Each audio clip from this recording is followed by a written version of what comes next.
Hello, everyone. I am so excited about this episode because I'm speaking with a fellow European COVID lockdown survivor. It's a whole thing. Today, Amber from the Amber Everywhere blog is my guest, and she has a travel blog that talks all about traveling, but also living abroad, how to do it affordably, and lots of really good information. So, Amber, thanks for being here today. I'm sure we have a bunch of shared experiences from living in Europe, so I'm excited to talk about those with you today. I'm so excited to be here. Thank you so much for having me, Amy. You're welcome. First, I would love for you just kind of tell everybody a little bit about your background and how you've ended up in Ireland, which is where you're living now. Yeah. So I never thought I would live in Ireland. I am originally from Colorado and sort of accidentally moved in COVID. During COVID, I had planned a trip to Pennsylvania to spend some time with my partner's family on March 10th, 2020. And we got to Pennsylvania and decided we didn't really want to move back to Colorado. And at that point, we were just spending some time in the lockdowns and had always thought about wanting to move to Europe. And I've always loved traveling. I've been traveling since I was in college. And it just felt like this moment when we didn't have a lot else keeping us. And it just seemed like as good a time as any. So we moved. He is actually a dual citizen, so he was able to sponsor me, and we moved to we were originally in a part of Ireland that was south of Dublin, called Wicklow. That's pretty rural, which we may or may not touch on later. But yeah, so we were there for about a year, and then we now are living in Cork, Ireland. And I started a travel blog after we moved to Ireland, because I also had kind of always talked about it, and it again just sort of felt like the right time to start writing about my travels in Europe and my experiences living abroad, and so it's been a great way for me to connect with people at home and also with new people, and tell them a little bit about my experiences that I'm having, and share the tips and insights that I'm gathering along the way. That's awesome. Where in Denver are you from? One of our many moves that the Navy sent us on, we lived in Parker, so also a suburb of Denver. So where did you grow up? I grew up in Lakewood, which is Okay. the suburb west of Denver. Right. Loved Colorado. We had a really great neighborhood and lots of really awesome friends. And then we moved to England from Denver or from Parker. And we had even thought about like retiring there. Like we would go back. And then when that time kind of came around, it was like early 2022. We looked at house prices and we're like, not going back there. The house that we lived in before was like much more expensive than it was when we left. But yeah. No, that's really cool that you decided just in 2020, like, let's move overseas. That's so funny. Like, that was an interesting time to be moving internationally, but you did it. Ireland is a place, so we lived in England. Ireland is a place that we did not get to, which is frustrating because it's like so close. I was going to take, we have two kids. I was going to take the kids on one of their school breaks, and I think my husband was maybe out of town or something. And I was like, you know what? I'm just going to do this by myself. I'm just going to like take the kids and go to Ireland. It's not that far, but I was like, I had such a hard time deciding, like, do I fly into Dublin? Do I take the ferry? Like, I just like the transportation of getting there. I was like, I don't know. And then I have to rent a car. Anyway, I ended up not going. And I regret it because then I saw some friends that went, I think they went in like September or October, and it just looked so beautiful that time of year. I was like, gosh, I wish I would have gone. But anyway, one of these days I'll get there. Next trip. Yeah, maybe. Um, so something that you had said before that I would love to talk about is, so I grew up kind of similarly, it sounds like to you, in a family where like it didn't seem like my parents had a whole lot of friends or like hosted a lot. And I knew that I didn't want my kids to grow up that way. So it's like something that I really highly value is let my kids see that their parents have friends, we're doing things with them, we're hosting people in our home. Can you tell me a little bit more about how like growing up in a home that maybe didn't do that kind of stuff has impacted like how you're living your life now, or how you try to care towards other people in your life? Yeah, I So my family, when I was growing up, did not host, maybe a few family functions, but they weren't hosters. And I didn't really know that that was something going on in other people's homes until I Yeah, was an adult. Whereas like my partner, his parents would have people over pretty regularly, and that's part of his childhood, and his experience growing up was knowing his parents' friends, and so I think uh, I guess I'll back up a little bit. So I didn't really, I think that in life sometimes you just don't know what you don't know. Like sure. I didn't feel weird about it growing up. But when I got into college, I studied abroad in Jordan. So I spent a semester living in Amman, in the Middle East. And when I was there was when I was sort of confronted with it, or not confronted with, but when I got to experience this whole new realm of hospitality, which is, on another level, just very, very warm and welcoming experience. And that was where I started to think to myself, like, oh, this is something that I want in my life and I want to be better at and know more about. Like, it was sort of my first taste. And then, I had kind of living situations that made it harder to host until we moved to Ireland. But it was kind of, Ireland feels a little bit like this merging of all of these things in my life, where, I thought about growing up and not having a lot of people over to our home and not having, a lot of experiences hosting people and helping other people meet each other, maybe. And then, this experience of this super warm culture in Jordan, and then being in Ireland and looking around and feeling, I mean, it was COVID. We had a really hard time meeting people when we first moved. And it just kind of felt like this big convergence of different forces in my life, that were telling me, like, okay, this is a good time to start hosting and to start trying to have people over, and trying to make friends and make this version of a social life that I had always kind of pictured but hadn't made concrete. So that was sort of, I guess, as an adult, when I look back on my childhood, I think, like, wow, like, it would be so wonderful to feel more intentional community in my life every day as an adult, and had to carry that for the rest of my life. And so it's something that I've been trying to do now. Awesome. Yeah, thanks for sharing that. I mean, it is something, it's kind of a learned behavior. And I love that you said, like, you don't know what you don't know, which is so true in so many aspects of life, of like, well, I didn't even know to ask that question because I didn't know I had it. And that's something, like I said, like, I value, like, for my kids, is like, I want them to be able, and not everybody can do what they want. This is no judgment one way or the other, but I want my kids to, whenever they do grow up, to know, hey, it's okay to invite someone over, or whenever you do have someone staying over overnight or whatever, like, here's how you can make them comfortable or make them feel welcomed, and not be afraid to, like, talk to new people, or things like that. I just think it impacts so many facets of your life, and you don't really realize it until maybe you are a little bit older and you're like, oh, now I have to meet people, and how do I do that, and how do I connect with them, and all those things. So I think having it when you're younger is helpful, but obviously you can go through experiences in your life where you don't have it, and then you come across it and you're like, oh, this is what it's supposed to be like, or it's helpful to be like this. um, with This might not be relevant, I guess, if your partner is a dual citizen, but I'm assuming you don't have, like, family around in Cork. No, we don't. Yeah. So our community here has been built. So we actually, I kind of undertook this process of meeting people. I'd never taken it so seriously before.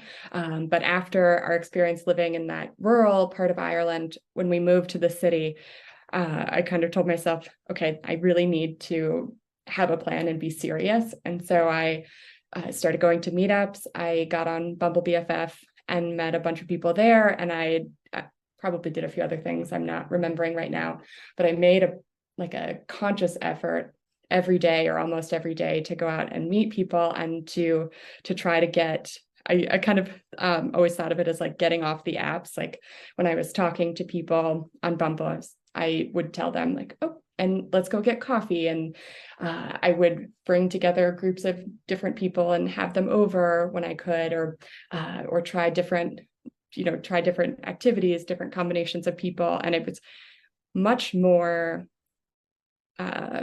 much more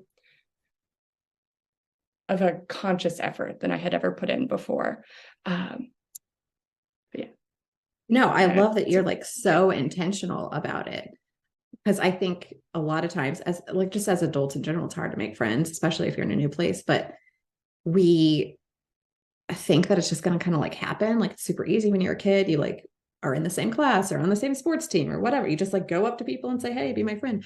And it's not that way as an adult. And I think we think it's supposed to be that way. And it's not. You have to like put effort into it and like really try at it. And a lot of times crash and burn and have to like just keep doing it. Have you experienced any of those kind of like once you got off the apps and you met up where you're like, we don't really click as much as we thought. And like, I need to like move on to another potential friend? Absolutely. Yeah. I think my one of my mantras that or just sayings that I literally have it written in my planner is I'm not afraid to be seen trying. Oh, And that's so great.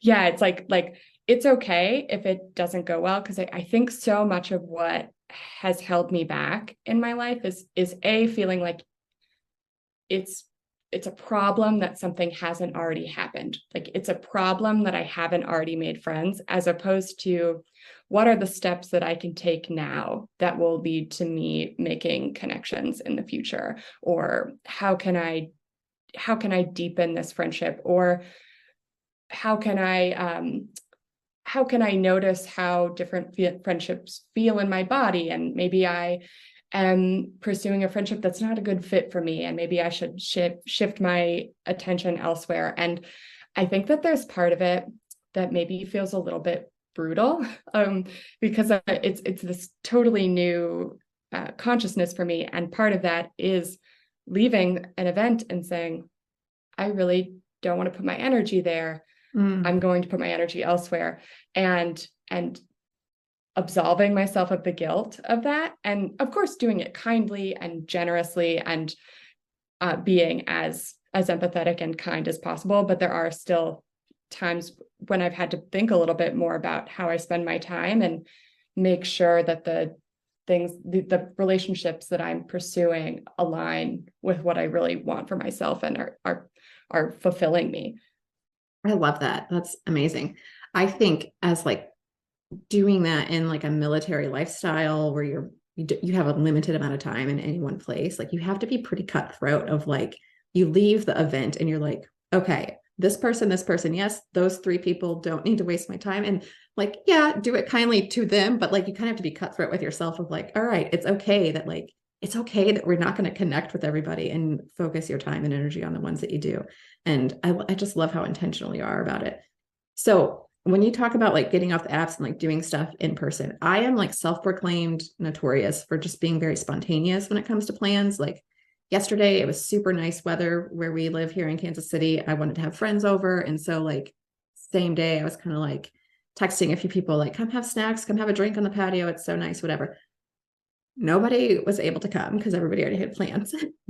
So that was frustrating for me personally, but like I understand people have plans. It just sounds like you're better about like making plans. Can you share some ways to like get the plans on the books, do it ahead of time, solidify something instead of like maybe waiting to the last minute or being more spontaneous about it? Yeah, absolutely. I think it is something that I have learned here. I think in the US, people were much more spontaneous. I remember having a much easier time making, not that it was seamless or necessarily easy, but I would almost venture on saying it's impossible here. And people need, I remember you saying this in one of your episodes, but people will plan restaurant reservations. To get a restaurant reservation, you really can't make a restaurant reservation one day. You have to plan it ahead. So it's not that you couldn't say, oh, I'm going for a walk. Does anyone want to come? And that no one would come. But I do think just my experience of being here has been that if you want if you want to go to a restaurant, minimum day before. Yeah.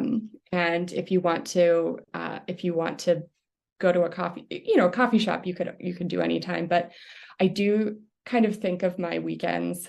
I had to kind of think of them as Friday nights, and I work kind of a weird schedule, so I don't always have Friday nights available, but it's Friday nights, and then one thing Saturday, one thing Sunday, or two things Sunday. So kind of thinking in terms of time blocks. And I start reaching out to people. What I try to do is to reach out to people as early in the week as possible and just see. And I think it gives me the most flexibility.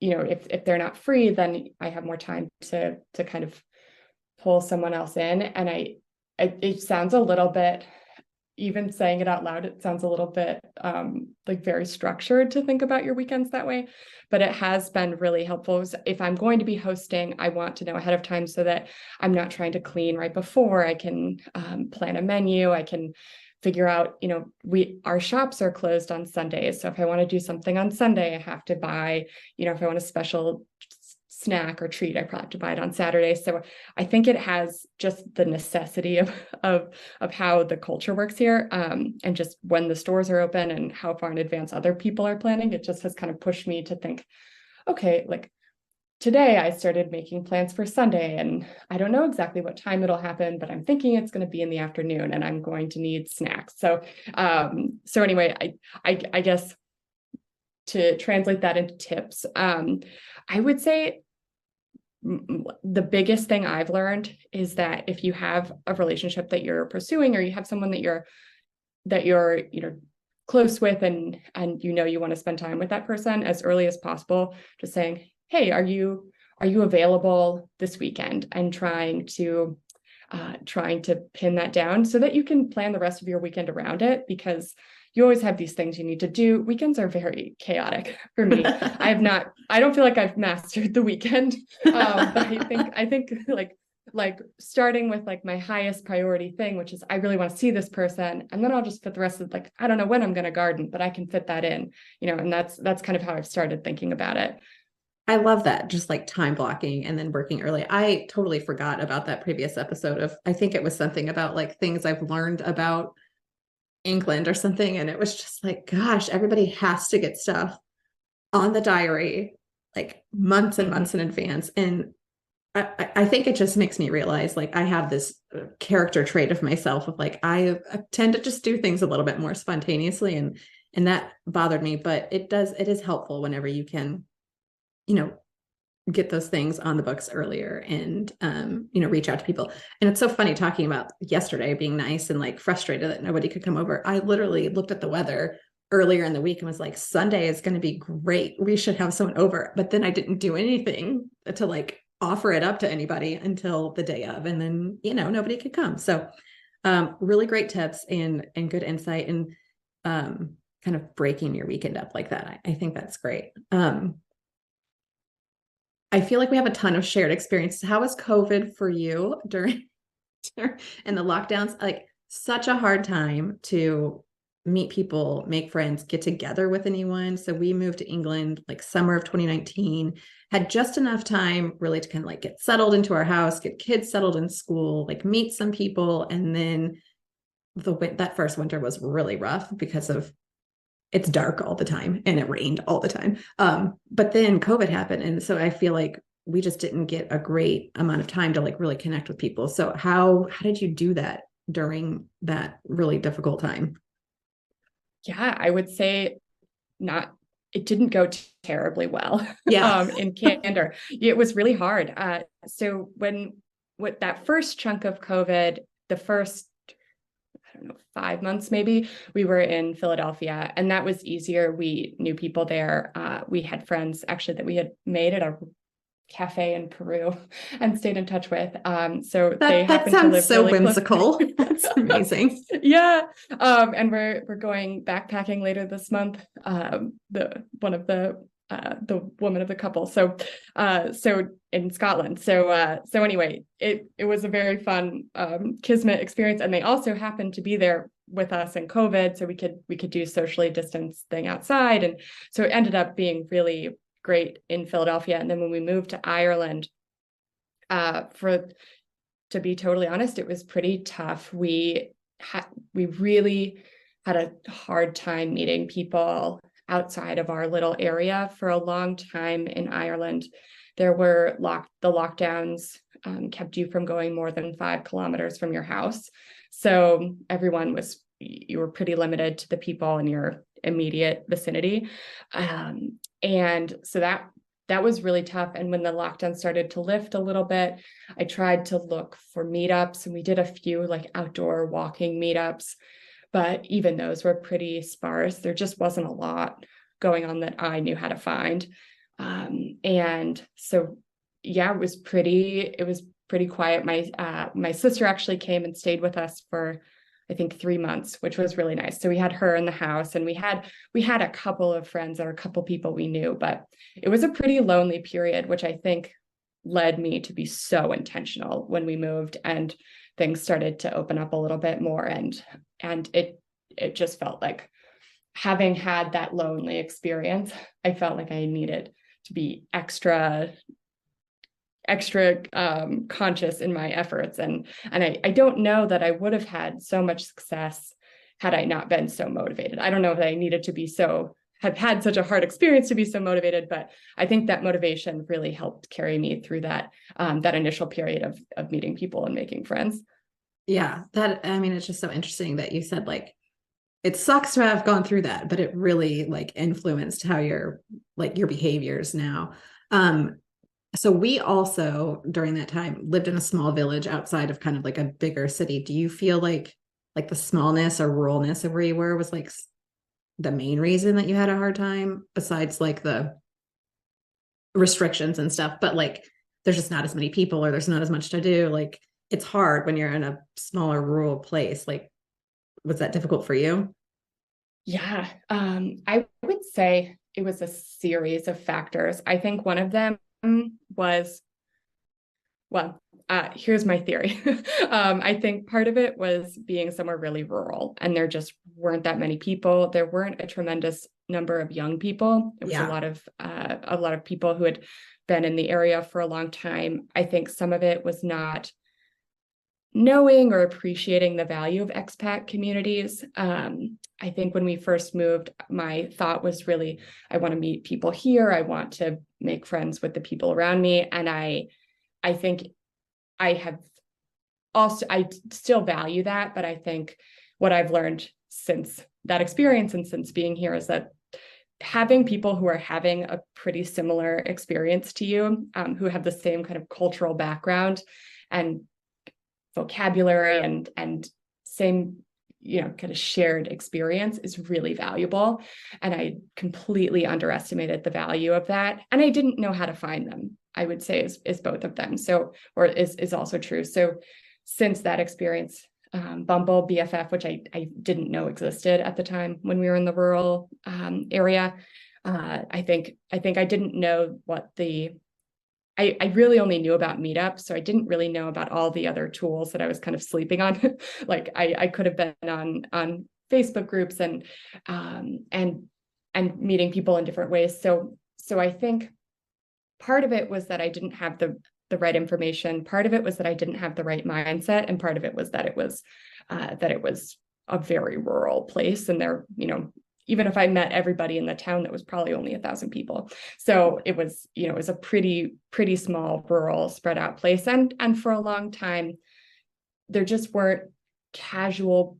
I think I'd always made my friends through repeated casual interactions, like at work, like bumping into someone or going on the same hiking trail or something. And we just didn't have any of that in COVID. And I think it was just a real weak spot in my friendship skills or my friendship knowledge. Yeah. I mean, so much of that sounds similar to like where we were. We were in like I said, a small village that was super old. Like the people in it were quite like, my husband and I are like mid to late 30s, and we were some of the youngest people that lived there. And like our kids, there weren't a lot of kids. It was just difficult. And with the restrictions being as strict as they were, like you said, like you really couldn't venture out. So you had to kind of deal with what was around you. And with the older crowd that was in our village, like nobody wanted to even like socially distance get together because everybody's like very concerned about getting sick. And that is understandable, but it was difficult. I loved what you said about, the value of like having a group of people that have a shared experience. I think that is so true, and like shared cultures, which is all great to like feel connected and understood. But I know you do a ton of traveling, and you travel to lots of places with lots of different experiences and cultures and stuff. So can you talk to us a little bit about like where you're traveling, your favorite places, like some of the top three things that you've learned by being in like different cultures in different areas? Yeah.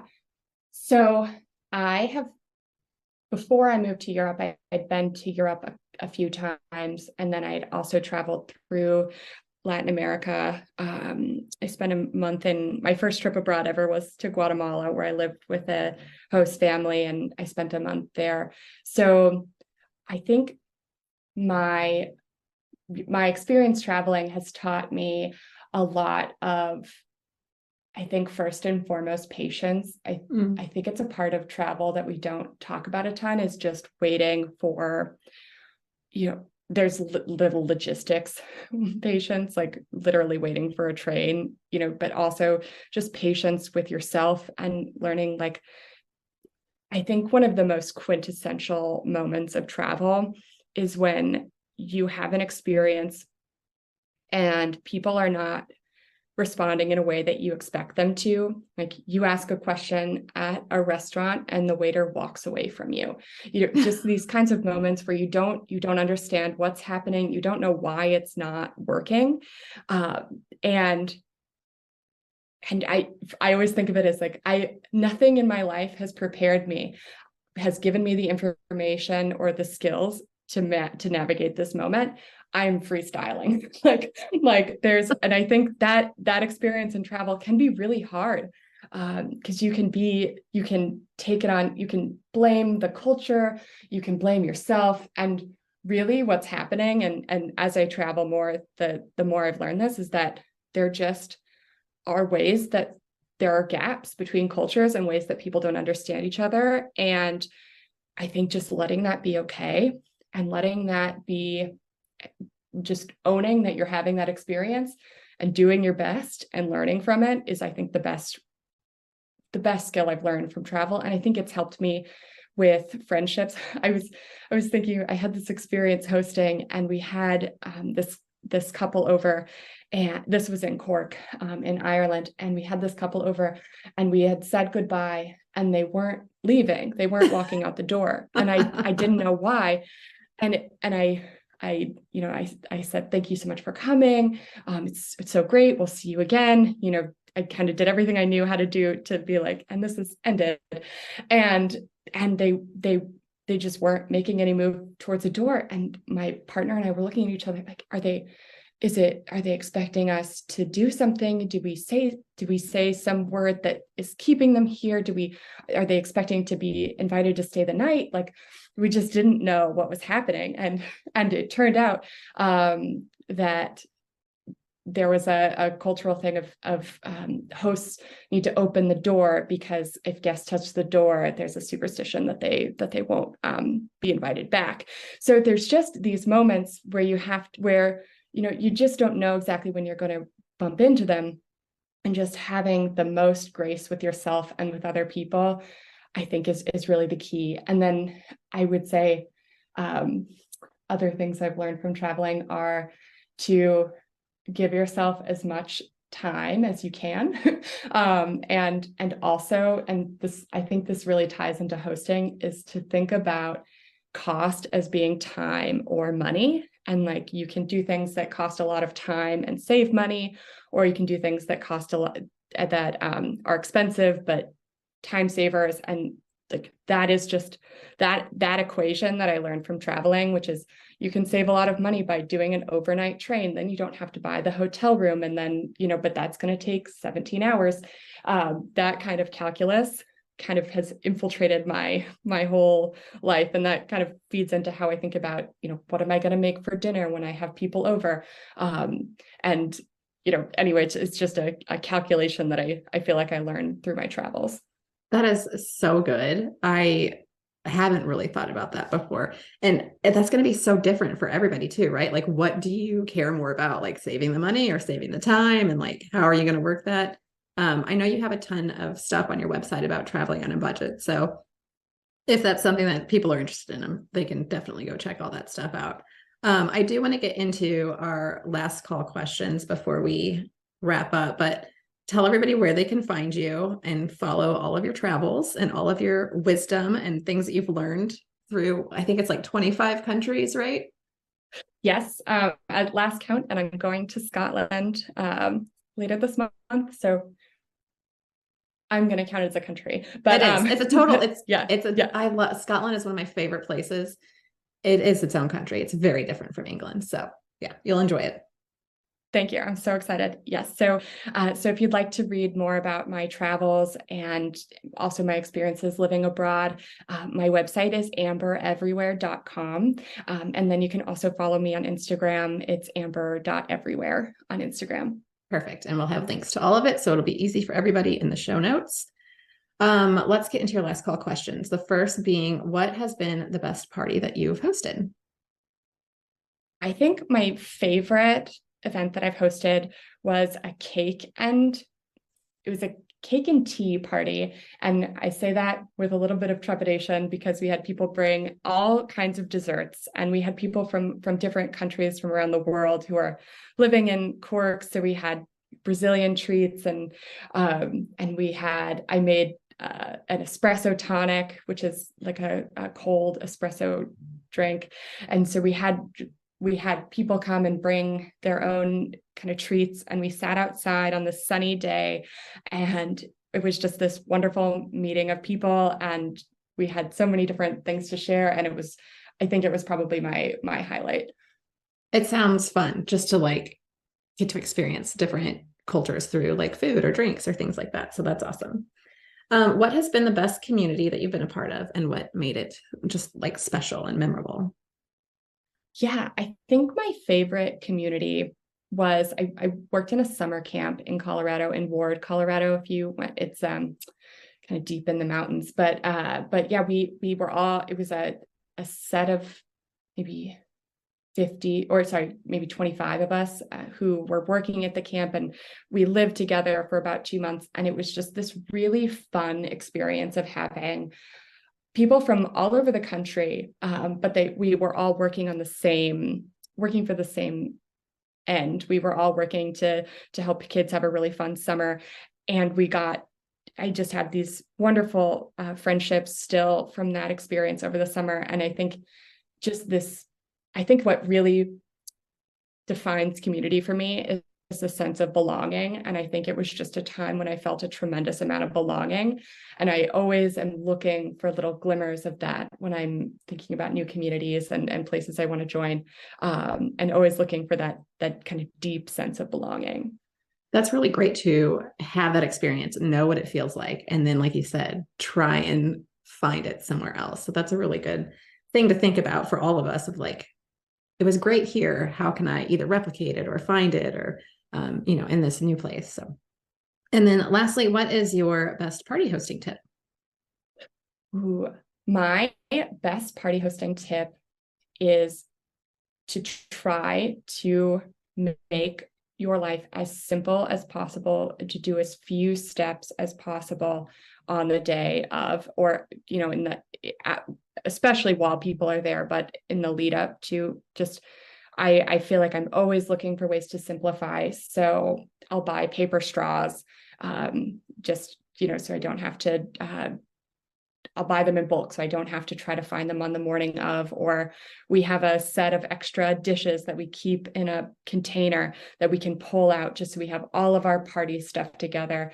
As I like to just spend as little of my time when I'm hosting thinking about the actual hosting. And so every time I'm always thinking about what thing went well and what do I want to replicate. And then I try to just build that into my habit for my next party, just so that it's as automatic as possible, so that I can focus on people, because I think that it can really pull you out of the experience of connecting with your guests if you're thinking like, ooh, I don't know if that's cold, or ooh, should I go and make this sauce now, or should I be putting this in the oven? Like the less I can think about that and the more I can focus on the people, I think the better. And so that's something it's my biggest tip, and also my greatest area of continuous improvement.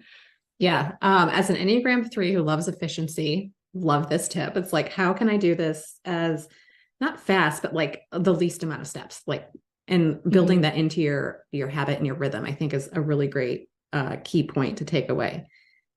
Amber, this has been so fun. And I feel like I'm like just excited to travel again after talking with you. And I appreciate you sharing your story and your journey with us. And I know a lot of people are going to get some really great wisdom and nuggets and value out of it. So thank you again for being here. Thank you so much for having me. And I hope that you can make it to Ireland really soon, and let me know if you need any tips. I will, for sure.